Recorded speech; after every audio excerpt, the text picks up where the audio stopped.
Assalamualaikum warahmatullahi wabarakatuh. Perkenalkan Muhammad Fauzan Akmal, 418.083, izin membawakan kaleidoskop minggu ini. Pertama ada dari dunia non-energi, perbudakan dan human trafficking anak buah kapal asal Indonesia di kapal Cina, kabar terbaru usaha pemerintah dalam melawan COVID-19 ini, dan pendanaan startup di Indonesia pada masa pandemik ini. Yang pertama, human trafficking ABK Indonesia di kapal Cina. Beberapa hari kebelakang, adanya dua kapal ikan berbendera Cina, yakni kapal Huang Yuanyu 118 dan kapal Huang Yu 117 ditangkap oleh tim gabungan TNI Polri dari Lantamal 4 Tanjung Pinang serta Polda Kepulauan Riau. Ditangkap di perbatasan Indonesia dan Singapura. Penangkapan ini dilakukan karena adanya laporan mengenai ABK asal Indonesia yang tewas dianiaya. Dan benar ternyata ada jasad korban yang tersimpan di dalam ruangan pendingin atau freezer di salah satu kapal. Jasad ini diketahui bernama Hasan Afriandi asal Lampung, ditemukan dalam keadaan utuh dan masih mengenakan pakaian serta ditutupi selimut. Jenazah ini langsung dibawa ke RS Bayangkara Polda Kepulauan Riau untuk dilakukan visum. Dan benar, ternyata dari hasil visum tersebut memang ada bukti penganiayaan. Hal ini kepolisian juga menduga bahwa sebenarnya ABK tersebut adalah korban perdagangan manusia dikarenakan dokumen kerja yang juga diduga palsu.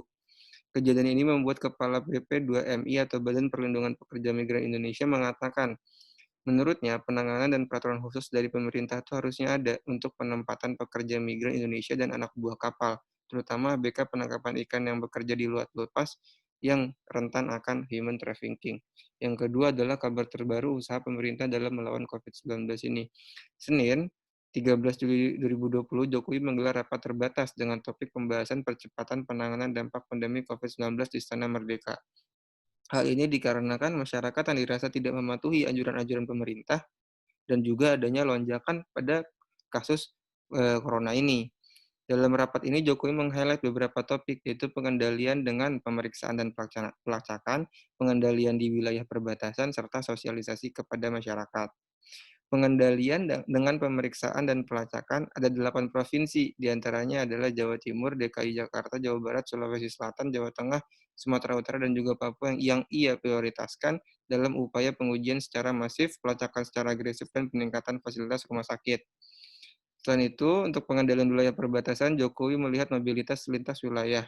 Selain itu, untuk topik masalah sosialisasi kepada masyarakat, Jokowi mengharapkan jajarannya membangun komunikasi dengan kepercayaan dan data lapangan.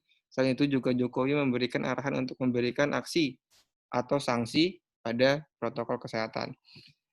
Ketiga ada pendanaan terhadap startup. Jadi sekitar ada 56 startup di Indonesia yang mendapatkan dana segar di masa pandemik ini dan sebenarnya turun dari 110 pada tahun lalu. Kita lihat dari sisi investor, Ketua Asosiasi Modal Ventura Indonesia mengatakan bahwa peluang sebagian startup ini bisa tumbuh dan akhirnya membuat investor lebih teliti lagi dalam memberikan pendanaan, seperti melihat kesehatan margin usaha, efisiensi bakar uang, keberlanjutan model bisnis yang dijalankan. Sekarang kita lihat dari kondisi investasinya. Sebenarnya pada tahun 2020 ini sudah ada 56 startup seperti sebelumnya, dan investor ini yang menanamkan modal lebih dari beberapa negara. Di antaranya ada Amerika Serikat dan ada lokal seperti East Ventures. Berdasarkan CB Insight, pendanaan ke perusahaan startup di Asia itu diprediksikan turun dan memang benar turun dengan dibandingkan pada periode 2019 nilainya turun sebesar 20%, sedangkan jumlah kesepakatannya anjlok 40%. Tapi kalau kita berkaca kepada saat virus seperti SARS, seperti Zika di Brazil, memang pada saat-saat itulah investor turun. Tapi setelah pandemik tersebut, pendanaan ke swasta pun meningkat jauh dan naik lagi. Energi, ada potensi panas bumi di kala pandemik ini dan rencana PGN membangun hub LNG. Jadi di tengah lesunya dunia energi,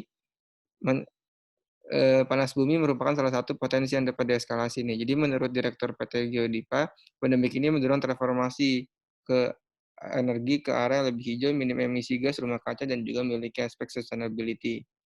Nah, dia juga mengatakan panas bumi ini akan menjadi sebuah energi yang bisa menjadi tolak belakang dari perekonomian negara, apalagi setelah pasca pandemi ini pasti permintaan energi akan meningkat.